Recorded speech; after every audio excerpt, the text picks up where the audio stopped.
આજે ધોરાજી નગરપાલિકાની સામાન્ય ચૂંટણીમાં મેં અને મારા પરિવારે સૌએ સાથે મતદાન કર્યું છે।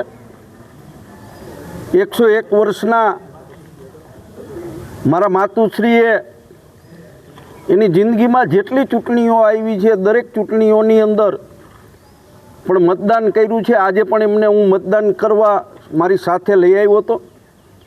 ધોરાજી નગરપાલિકાની આ ચૂંટણીમાં 2017થી 2022 સુધીમાં અમે જે વિકાસના કામો કર્યા છે એ આધાર ઉપર હું કહી શકું કે આ વખતે ધોરાજીમાં રેકર્ડ બ્રેક 36 બેઠક ઉપર કોંગ્રેસ પાર્ટી જીતવાની છે।